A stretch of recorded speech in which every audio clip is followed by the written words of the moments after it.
UK must cease being an accessory to hashtag economic terrorism of the U.S.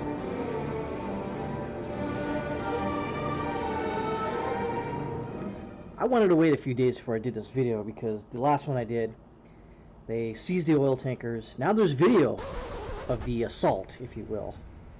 It's the only way to describe it. See this clown right here? He's pointing down and says, "Hey, look! There's a ship!" And this guy's over here sliding down this rope. Yeah. And that stupid looking Russian helicopter? Yeah. That's Iran. So, with this picture here, I'm going to show in a second. This is the Iranian National Paramilitary Go-Go Squad, I guess. He's giving you a salute. Yeah, a salute. Anyways, so this is from the Sun. No matter who it's from, who cares? As you can see, these guys. This is the boat was called the Stena Bull or some shit. I don't know. Foreign Minister Jeremy Hunt said in a Twitter message, the ship has been seized in Omani waters in clear contravention of international law. Yeah, but they didn't stop Iran, of course. It says footage shows speedboats surrounding the stricken vessel before commandos stormed the ship. Again, I want to ask, where the hell were the British ships? It's kind of amazing that there's a couple of British frigates out there. And why didn't they stop them? Don't know. That's not a good answer I'm getting as I'm reading this article. Also says the HMS Montrose was dispatched to protect the Stena Imperio, but arrived after the tanker had entered Iranian waters. So, from what I understand, Iran says it drifted into Iranian waters. Everyone else says it did not. The tracker went off right when it crossed into Iran's territorial waters. Which I'm gonna go down here and show you real quick what the what that territorial waters look like. You see down here, the Stena Imperial was seized at 4:17. The Mezdar was boarded and shot towards the north at Qasem Island. Part of this right here is Oman. This is Oman right here. Oman's right here. The UAE is right here. It's like kind of like an enclave right here, if you will, of Oman. So the waters around on the Strait of Hormuz, it's not very. You got very little wiggle room, and all of a sudden now these ships are just like driving into Iranian waters for no apparent reason, just to get boarded by those clowns. Highly unlikely. Again, this is just another bold power move. Now, what I understand, some of the crew members on the ships aren't, even though they're part of some UK company, if you will, none of them, there's no British citizens or Americans on there. So, I don't know what the citizens of those countries, what are they doing? But you'd think that they would try to do something. Yeah, here it says the Imperial is now thought to be moored at the Iran's Qasem Island, although the exact whereabouts is uncertain. You can't hide a frickin'. They know where it's at. All right, that's kind of a dumb thing to assume. We just don't know where it's at.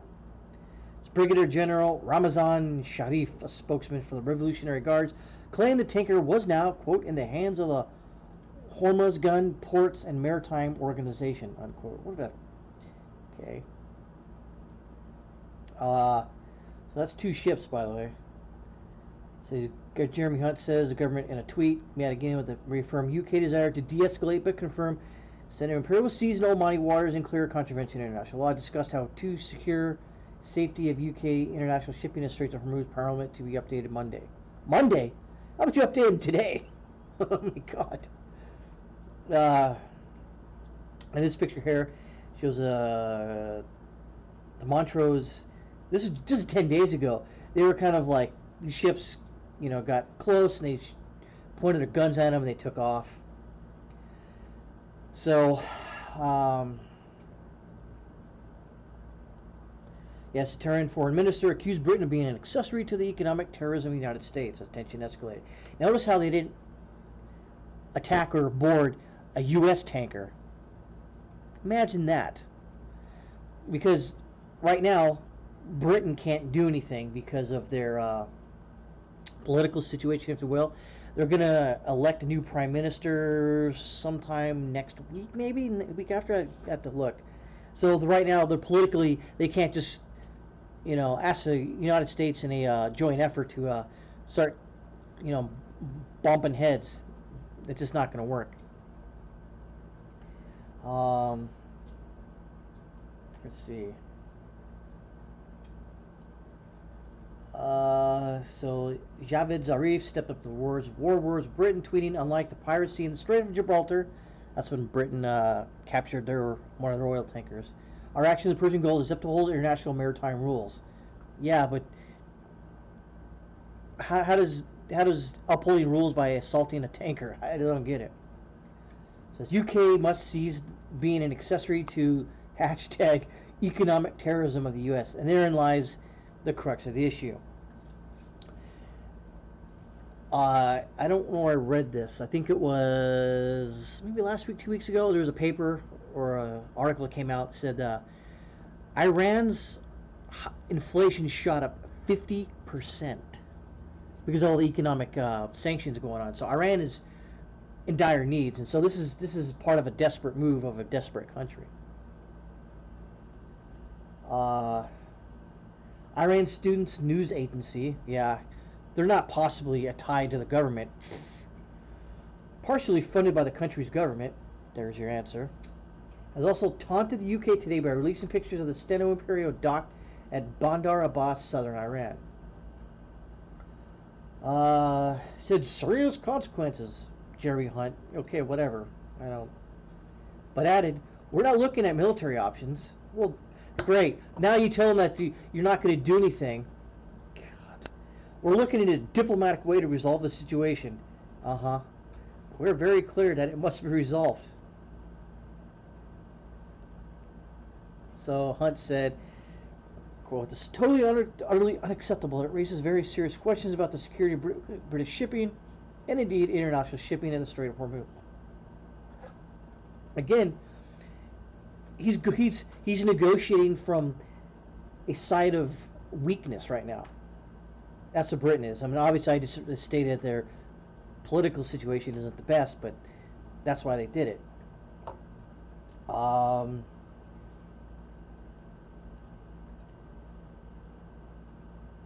That's why I reached out to the Iranian foreign minister. That's why due process in Gibraltar continues. We need to see due process happening in Iran as well. We need to see illegal seizing a British flag vessel reversed. God, we need that ship released, and we continue to be very concerned about the safety and welfare of the 23 crew members. Good God. Please don't take our ships. God. A statement on the situation will be made by Parliament on Monday and will detail the further measures Britain will take, which will be none. The second ship, the Mesdar, was surrounded by 10 speedboats, he said. Yeah. Okay, that's what, okay, President President Trump last night called Iran, quote, nothing but trouble, adding, it goes to show you I was right about Iran. You can tell that there's a tale of two countries right there. Britain, in sort of a tenuous political situation at home, doesn't want to do anything. The United States, with Donald Trump's, dare I say, I'm going to quote Glenn Beck here, twitchy eye, meaning you could do anything at any time. That's what you see here. So Iran claimed that the ship failed to respect international maritime rules by switching off its tracker and heading the wrong way in a shipping lane. Why would it do that, knowing full well that it might? You see, maybe it failed, and Iran just decided to attack it, assault it, whatever you want to call it.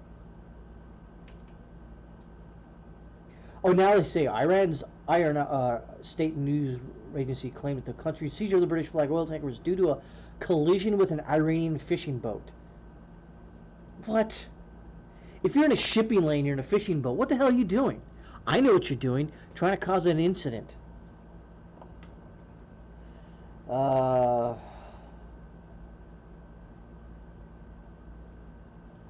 God. So we're in close contact with the UK and Swedish government authorities to resolve the situation, and we are talking closely with our seafarers' families. The Liberian flag British-owned Mesdar was diverted towards the mainland about 40 minutes later. It was said to have been stormed by gunmen but later released. Neither of the two ships had any British crew on board. Which is, by the way, the reason why they took it. Because it would have been a lot worse if there was a British citizen on board. But no one gives a crap about anybody else right now if you're not a British or an American citizen.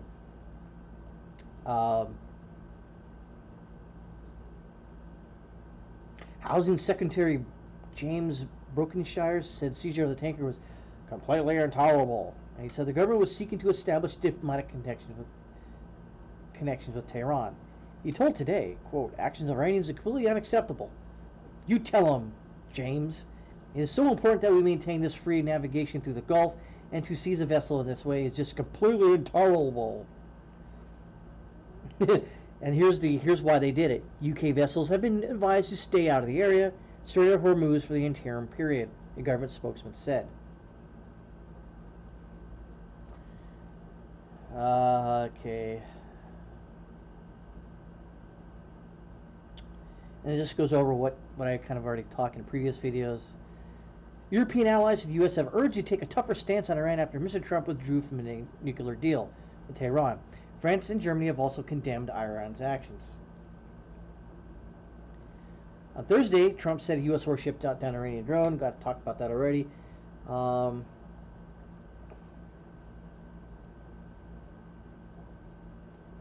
So yeah, that's about it from this article from the Sun. So yeah, so this is the one I wanted to show you. As you can see, Iran's territory is extremely close to the shipping lane, and this is a very narrow part where they come around Oman, and it shows you the what happened during those days. It shows Britain's assets. Doesn't really show what the United States has in as far as hardware, such as B-52s, etc. And very pissed off Marines that'd rather be home. So in conclusion, more bold moves, nothing really going on, but someone's going to slip up. It doesn't matter which country it is, and it's going to get crazy. And then once that happens, guarantee that Iran's going to step up its proxy attacks with essentially terrorists around the world ready to go at a moment's notice. Because you know that's going to happen. So I hate to, at this point, I was on the fence going, kind of leaning towards, let's not do anything crazy. We can't. But now I'm kind of falling towards the side of like, these guys need to be punched in the nose. And shown that, hey, when you mess with shipping lanes in international waters, you gotta step up and do something. So luckily I'm not at the helm, if you will, and luckily some cooler heads may prevail, but those cooler heads are getting warmed up.